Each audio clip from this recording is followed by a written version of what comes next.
우선 준비된 것을 읽어드리고 나중에 궁금하신 사항은 제가 일문일답식으로 답변을 드리도록 하겠습니다. 안녕하십니까. 새누리당 정치개혁특위 간사를 맡고 있는 김학용 의원입니다. 그리고 우리 특위위원님들이 오늘 중간 브리핑을 하기 위해서 이 자리에 섰습니다. 정치개혁특위에서는 지난 2003년 정당공천 표방금지위원 판결 주심 재판관이었던 송인준 전 헌법재판관 그리고 음선필 교수가 참석한 전문가 간담회와 여야 추천 진술인 6인이 함께한 지방선거제도 개선 공청회를 각각 한 차례씩 실시하였습니다. 그 결과 첫 번째 문제로 정당공천을 아무런 대책 없이 폐지했을 경우 위원의 가능성이 매우 크다는 다수의 의견이 있었습니다. 먼저 평등의 원칙에 위배된다는 것입니다. 광역 단체장과 의원, 기초단체장과 의원이 본질적으로 차이가 없음에도 불구하고 기초의원 후보자에 한해서 정당 표방을 금지하는 것이 헌법에서 규정하고 있는 평등의 원칙에 위배된다는 것입니다. 둘째, 정치적 표현의 자유를 침해한다는 점입니다. 후보자는 유권자에게 자신의 정치적 식견과 이념, 정체성을 자유롭게 알릴 수 있어야 하고 유권자는 후보자에 관한 정보에 자유롭게 접근할 수 있어야 한다는 헌법적 가치에 위반한다는 것입니다. 셋째, 국민의 알 권리를 침해할 소지가 있다는 점입니다. 우리나라는 사실상 정당을 통한 대의민주주의를 시행하고 있어 정당의 역할과 기능을 제한했을 경우에 헌법에 위배됨은 물론 국민의 알 권리까지 침해할 가능성이 높다는 것입니다. 두 번째 문제는 공천을 폐지하더라도 국민이 바라는 바는 전혀 해결이 안 되고 오히려 그에 따른 부작용이 더욱 커진다는 점입니다. 앞서 말씀드린 것처럼 지난 2003년 헌법재판소의 정당표방금지위원 판결로 인해 정당이 후보자에 대해서 공천장만 주지 못할 뿐 특정 후보자에 대한 지지와 추천을 할 수 있는 내천이 가능하고 정당 공천이 폐지되었음에도 해당 지역 국회의원이 이 사람이 우리 당에서 지지하는 인물이다라는 표현을 해도 무방합니다. 후보자 또한 내가 특정 정당에서 지지하는 인물이라는 것을 마음껏 말할 수 있으므로 정당 공천을 폐지하는 실익은 없고 껍데기만 남은 제도로 전락할 것입니다. 둘째, 검증되지 않은 후보자가 난립할 가능성이 매우 높습니다.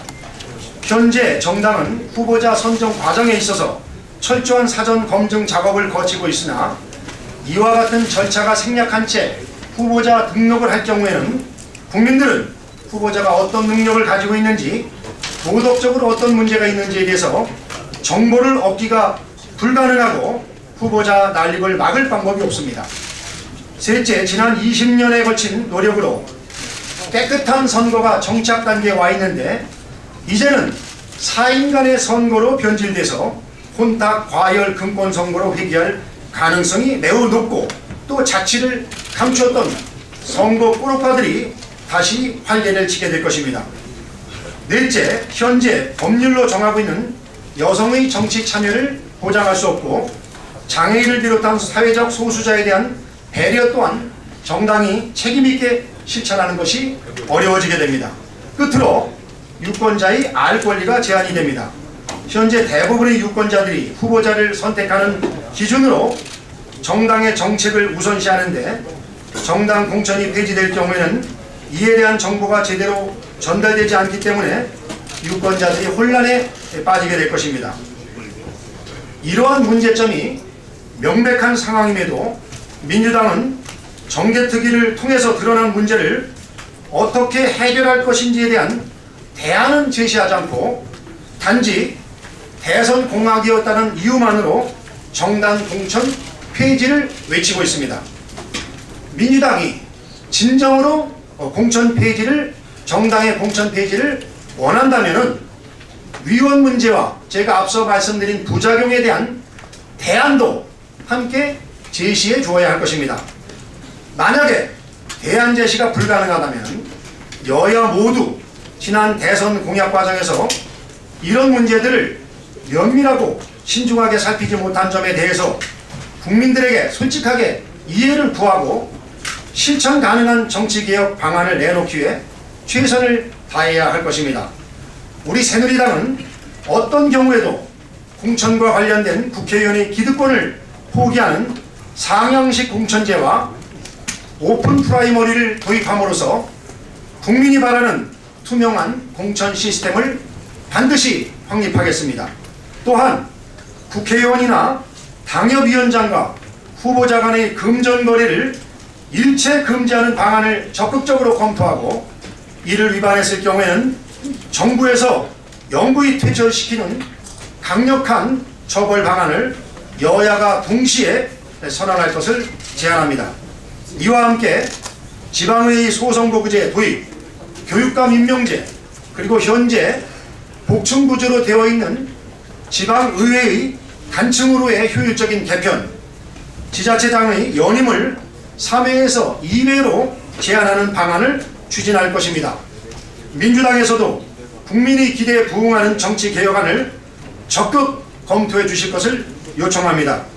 국회 정치개혁특위가 활동하는 시간이 많지는 않지만 새누리당은 국민이 바라는 정치개혁이 이루어질 수 있도록 끝까지 최선의 노력을 다할 것을 약속드립니다.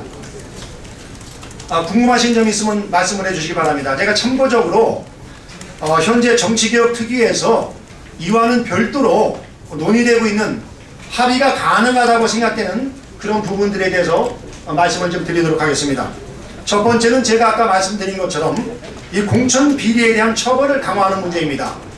현실적으로 국회의원들이 지방선거 관련해서 금품을 매수하거나 아니면은 돈으로 후보 공천을 팔고 사는 일은 저는 없다고 생각이 됩니다. 그러나 국민들이 이러한 의혹에 입장을 가지고 있기 때문에 이를 근원적으로 해결하기 위해서 제가 좀 전에 말씀드린 것처럼 아예 국회의원이나 당협위원장과 그리고 지방선거의 후보자들 간의 금전거래를 근원적으로 차단하고 만약에 이를 어겼을 경우에는 가중처벌해서 정계에서 영원히 퇴출하는 그런 방안을 야당과 논의하고자 합니다.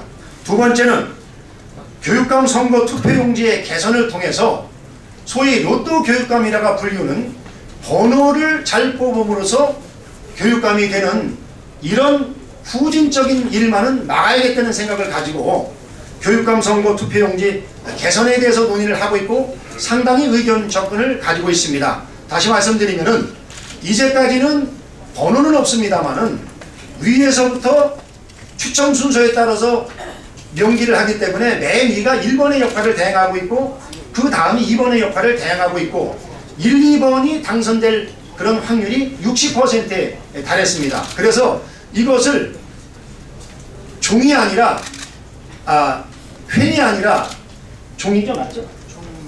네, 그러니까 횡이 아니라 종으로다가 이렇게 명기를 함으로써 또 기초의회 선거구별로 차별화해서 교순번제를 통해서 번호보다는 명확히 그 사람의 이름을 알고 그 사람에 대해서 확실하게 교육감 후보로서 인지했을 경우에 투표가 가능하게끔 그렇게 하는 제도 개선을 현재 야당과 추진하고 있습니다. 세 번째는 여론조사 등을 빙자한 지역 언론의 탈법 행위를 규제하고자 합니다.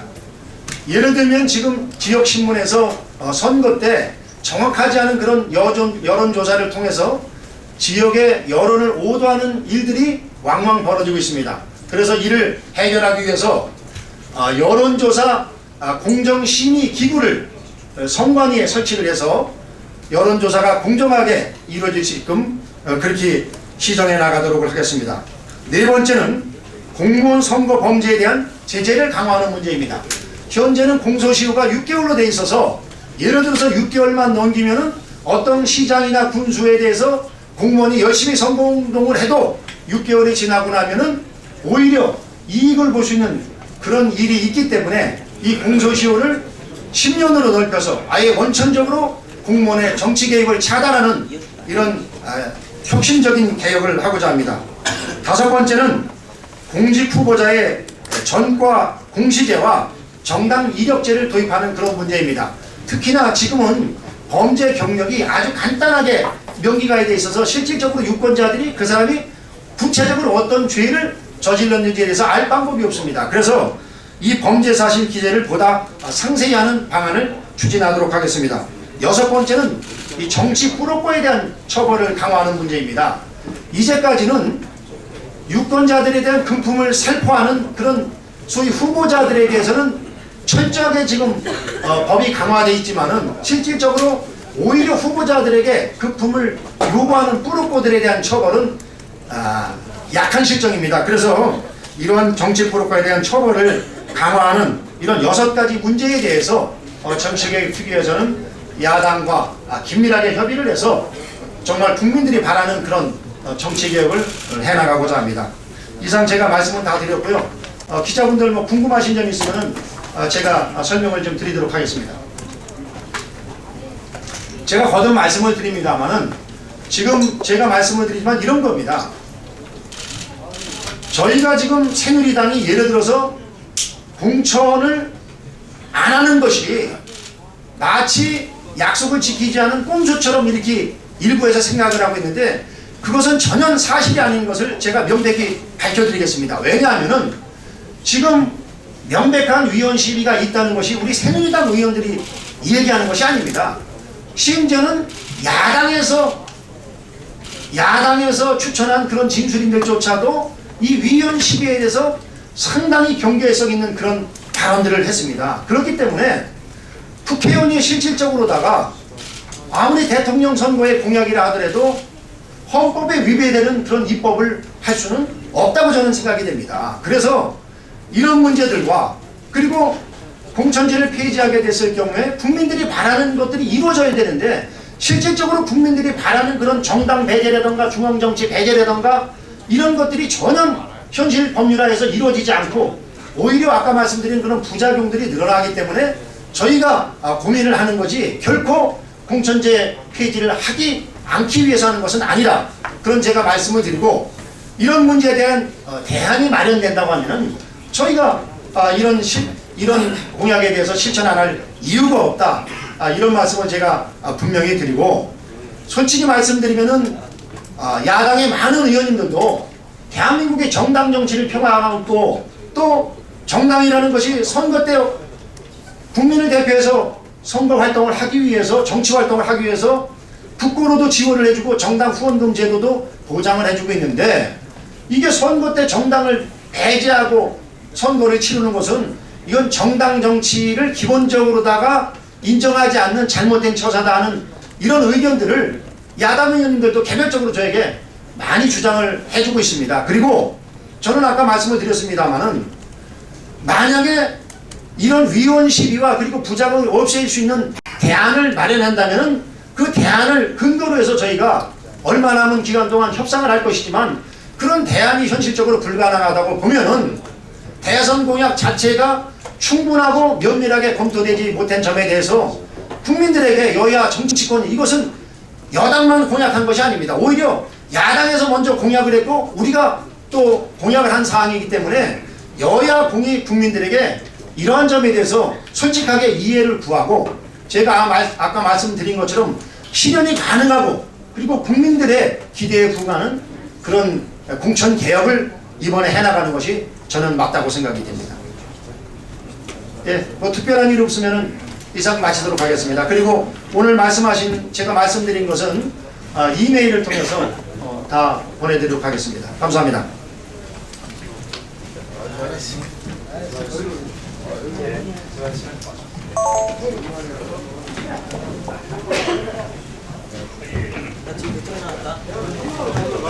예, 민주당의 박수영 원내 대변인입니다. 오늘 굉장히 언론인들